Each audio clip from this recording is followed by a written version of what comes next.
মুহতারাম হাজিরিন, আল্লাহ তাআলা আমাদেরকে দুনিয়াতে পাঠিয়েছেন, মানুষ জাতি আল্লাহ তাআলা দুনিয়াতে পাঠিয়েছেন। হযরত আদম আলাইহিস সালাম থেকে শুরু করে এই পর্যন্ত মানুষ এসেছে, কিয়ামত পর্যন্ত মানুষ আসবে। তো আল্লাহ তাআলা আমাদেরকে দুনিয়ার পাঠানোর অন্যতম একটা উদ্দেশ্য হলো আমরা কি করে আল্লাহ তাআলার ইবাদত বন্দেগী করতে পারি। মূলত মূল মাকসাদ হইল আল্লাহ তাআলার ইবাদত বন্দেগী করা। আল্লাহ ক্রিয়েট ম্যান অ্যান্ড জিন for his warship. Allah create man and জিন ফর হিজ ওয়ারশিপ। আল্লাহ তাআলা আমাদেরকে কেবলমাত্র শুধুমাত্র এই দুনিয়াতে পাঠিয়েছেন ফর হিজ ওয়ারশিপ, একমাত্র তার ইবাদত বন্দেগী করার জন্য। মা খলাকতুল জিন্না ওয়াল ইনসা ইল্লা লিয়াবুদুন। তো আল্লাহ তাআলা আমাদেরকে এই দুনিয়ার মধ্যে পাঠিয়েছেন। সূরা মুলকের মধ্যে আল্লাহ তাআলা বলছেন, আল্লাযী খলাকাল মাউতা ওয়াল হায়াতা লিয়াবলুয়াকুম আইয়ুকুম আহসানু আমালা।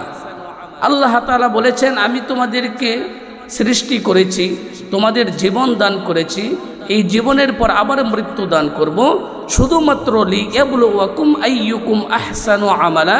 মূলত এটা পরীক্ষা করব যে তোমাদের মধ্যে আহসান আমল কারা করে, তোমাদের মধ্যে ভালো আমলগুলা কে করে, কে আমি আল্লাহর ইবাদত বন্দেগী করে আর কে শয়তানের পথে চলে। আল্লাহ তাআলা এটা পরীক্ষা করার জন্য আমাদেরকে দুনিয়াতে পাঠিয়েছেন। ওয়া ইস্তাখলিফাকুম ফিল আরদি ফাইনজুরা কাইফা তা'লামুন। আল্লাহ তাআলা দলে দলে এই পৃথিবীতে মানুষ পাঠিয়েছেন শুধু এটা দেখার জন্য কে কোন আমল করে। তো মুহতারাম হাজিরিন, আপনাদের সামনে যে আয়াতে কারিমা তেলাওয়াত করেছি, এই আয়াতের মধ্যে দুটি অংশ। আমি যে আয়াতে কারিমা তেলাওয়াত করেছি এই আয়াতের মধ্যে দুটি অংশ। একটা হলো আল্লাহর ইবাদত বন্দেগী করা, আর একটা হলো পিতামাতার সাথে ইহসান করা। তো আল্লাহর ইবাদত বন্দেগী করা, আল্লাহ তাআলা বলেছেন, ওয়াকাদা রাব্বুকা আল্লা তা'বুদু ইল্লা ইয়্যাহ। আল্লাহ তাআলা এখানে বলেছেন যে তোমরা কেবলমাত্র শুধুমাত্র আমার ইবাদত বন্দেগী করবে, যে আল্লাহর ইবাদত বন্দেগী করতে হবে।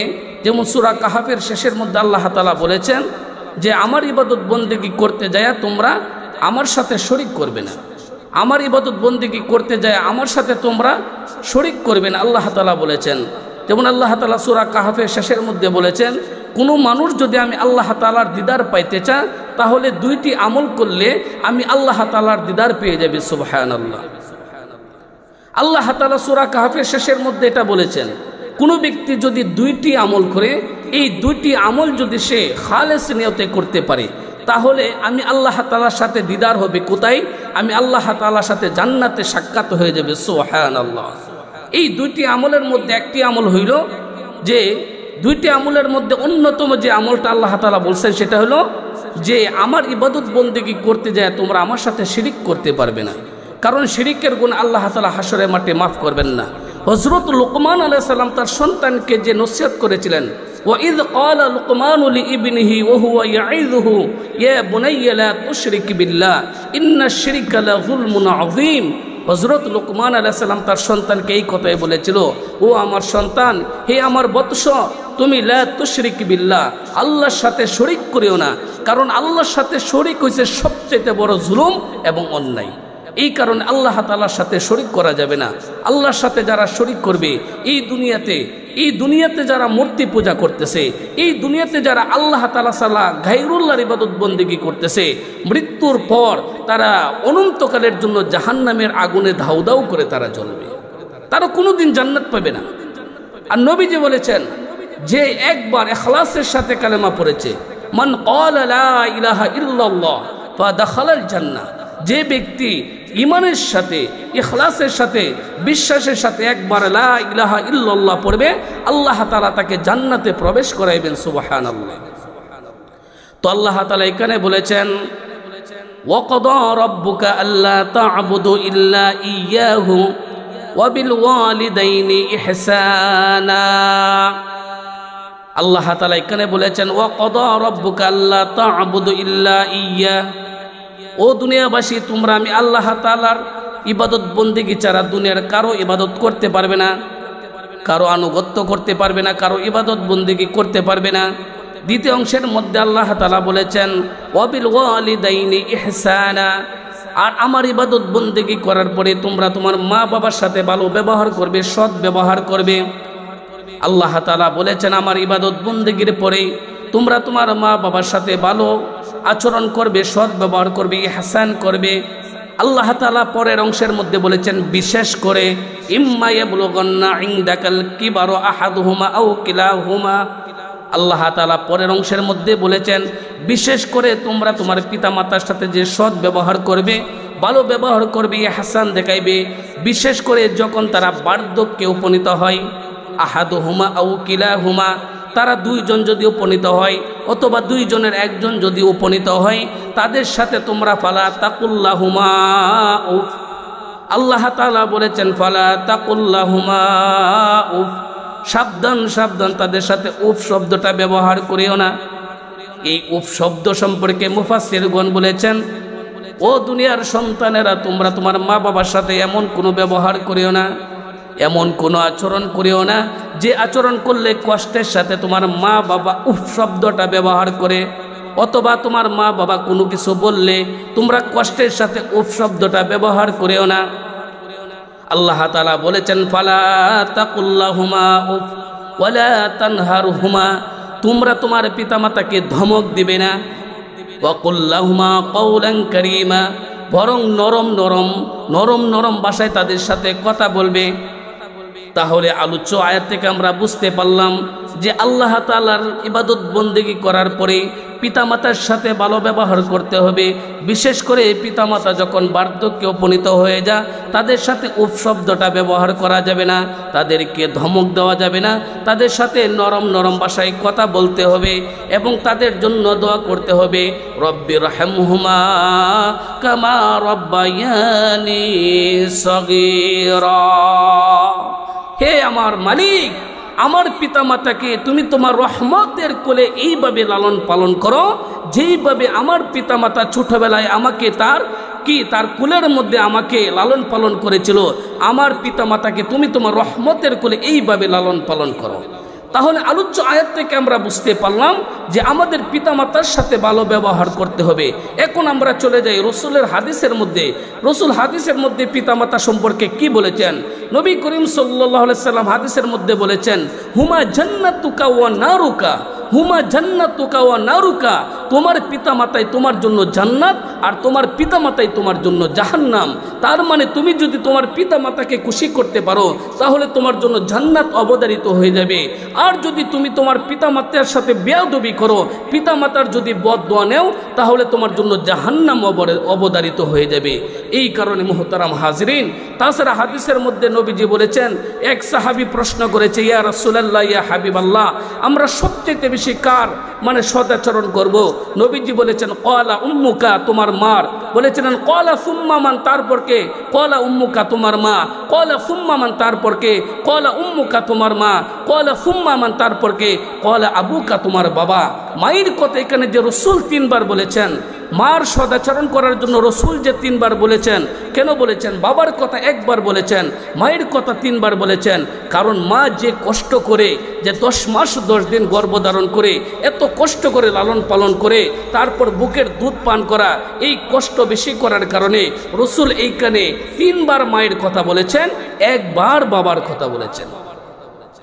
তাছাড়া পয়গম্বর বিশ্বনবী জনাবে মুহাম্মদ রাসূলুল্লাহ সাল্লাল্লাহু আলাইহি ওয়াসাল্লাম, বিশ্বনবী একদিন মসজিদে নববীর মধ্যে বসা, বিশ্বনবী একদিন মসজিদে নববীর মধ্যে বসা, সাহাবায়ে কেরাম আছেন।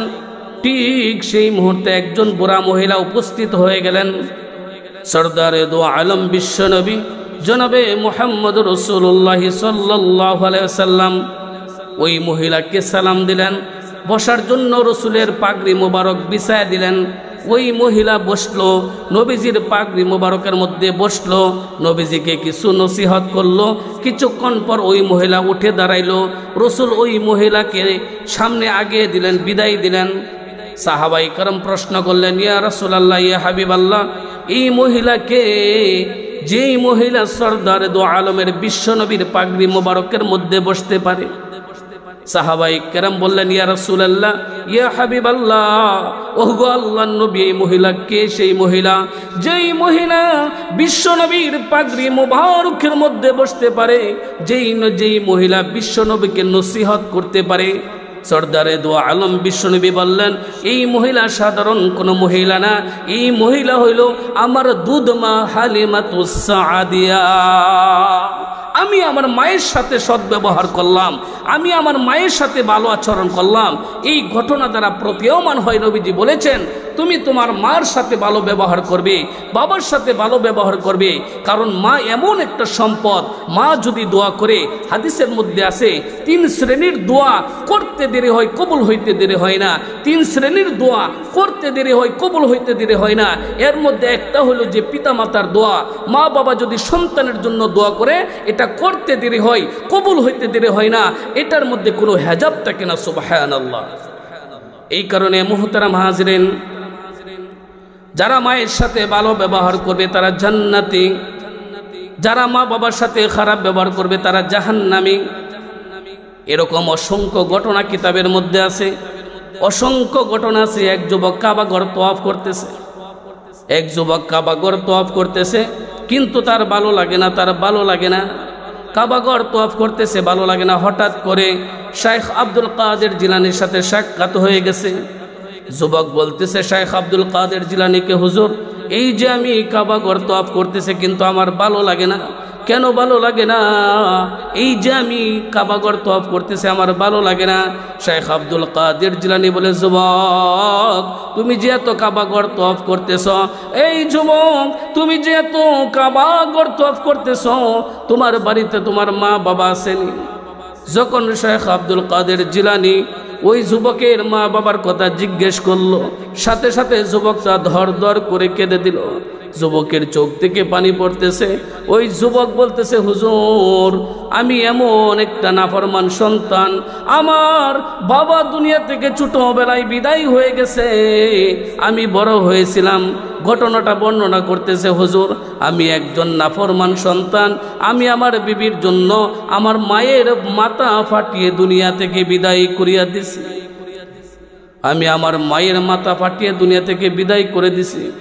তখন শাইখ আব্দুল কাদের জিলানী বলে, যুবক, কিয়ামত পর্যন্ত কাবাঘর তওয়াফ করলে কাজ হবে না, যা যা, এখনো তোর মায়ের কবরের কাছে যা, কবরের উপর গিয়ে ঘোরাঘুরি দিয়ে কান্নাকাটি করতে থাক, দেখ আল্লাহ তাআলা তোরে নি মাফ করে, ওই কবরের ভিতর থেকে তোর মা নি তোকে মাফ করে।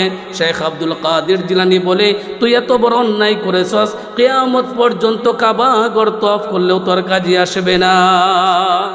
এই কারণে মুহতারাম হাজিরিন, ওই যে যুবকটা বিবির কথা শুনতে যায়া তার মার মাথা ফাটিয়ে দুনিয়া থেকে বিদায় করে দিছে, শাইখ আব্দুল কাদের জিলানী বলে, যুবক, এই কাবাঘরে থেকে তোমার কোনো লাভ নাই।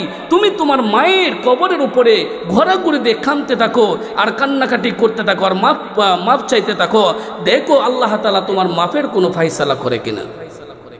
এই কারণে মুহতারাম হাজিরিন, বলতেছিলাম পিতামাতা এমন একটা সম্পদ, পিতামাতা এমন একটা সম্পদ।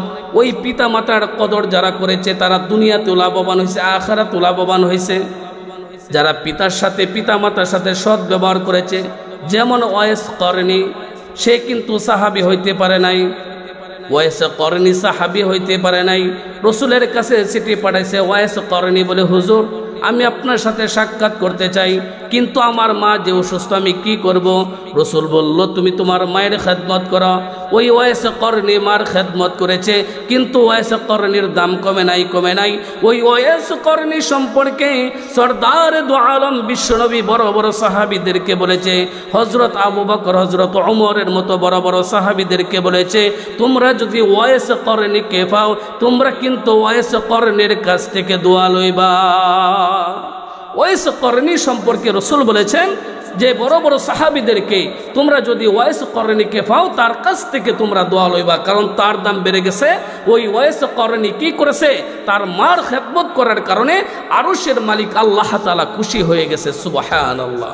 এই কারণে মুহতারাম হাজরিন, এই পিতামাতার সাথে ভালো ব্যবহার করতে হবে। মা বাবা এমন একটা সম্পদ, এই মা বাবা যদি দোয়া করে কপাল খুলে যাবে, আর মা বাবা যদি বদদোয়া দেয়, তুমি যত বড় ইমাম হও আর যা কিছুই তুমি দুনিয়াতে আমল করো না কেন, মা বাবা যদি তোমাকে বদদোয়া দেয়, তোমার জীবনটা ধ্বংস হয়ে যাবে। মা বাবার সাথে তো খারাপ ব্যবহার করাই যাবে না।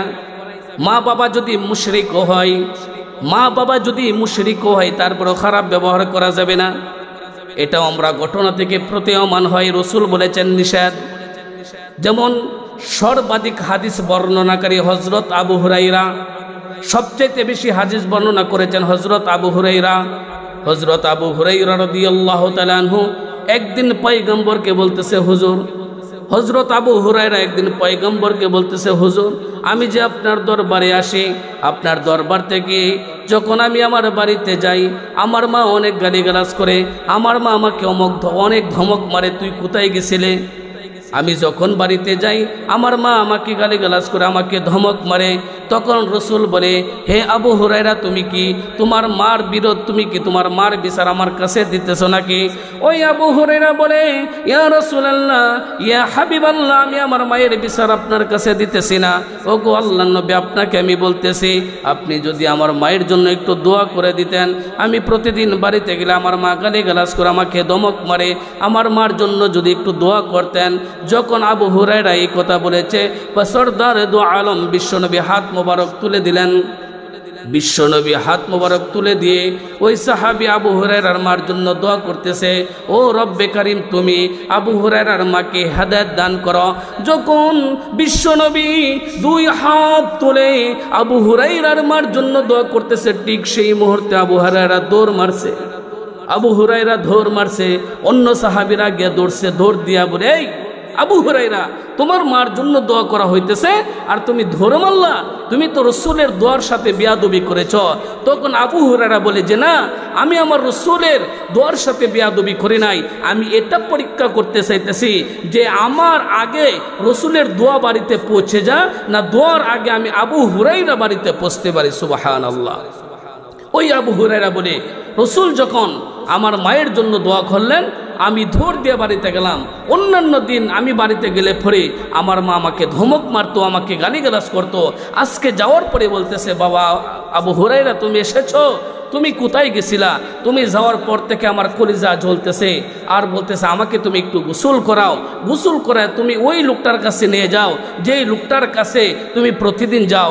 আবু হুরায়রা বলে, আমি প্রতীয়মান হয়ে গেছে, আমি বুঝতে পারলাম আমার আগেই রসুলের দোয়া আমার বাড়িতে পৌঁছে গেছে। সুবহানাল্লাহ। আল্লাহ তাআলা কবুল করে নিছেন। আমি আমার মাকে নিয়ে যখন রসুলের কাছে গেলাম, আমার মা যখন বিশ্বনবীর চেহারা দেখলো, আবু হুরায়রা বলে, আমার মা যখন আমার নবীজির চেহারা দেখলো, এই চেহারা দেখার পরে আমার মা বলতেছে যে, কসমকে বলি, এই চেহারার মানুষটা কখনো দুঃখাবাজের চেহারা হইতে পারে না, আমাকে কালেমা পরে আপনি মুসলমান বানায় দিন। সুবহানাল্লাহ। এই কারণে মা বাবা যদি হিন্দু হয়, মা বাবা যদি হিন্দু মুশরিক হয়, তারপরও ধমক দেওয়া যাবে না, তারপরও গালিগালাজ করা যাবে না। মা বাবার সাথে ভালো ব্যবহার করতে হবে, ও কওলান কারীমা, নরম নরম কথা বলতে হবে।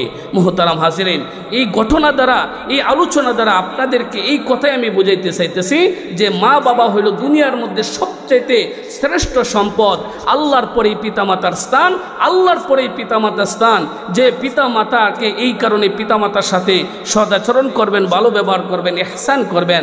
আর দুনিয়াতে আমরা এসেছি অল্প দিনের জিন্দিগি দিয়ে। এই দুনিয়ার জীবন আজ আছে, কাল থাকবে না। কখন যে আমরা দুনিয়া থেকে বিদায় হয়ে যাই, মৃত্যু আমাদের পিছনে পিছনে ঘুরতেছে, মরণ তো আমাদের পিছনে পিছনে ঘুরতেছে। আজরাইল আসবে, আজরাইলের তাবা থেকে কেউ বাঁচতে পারবে না, আজরাইলের তাবা থেকে কেউ বাঁচতে পারবে না।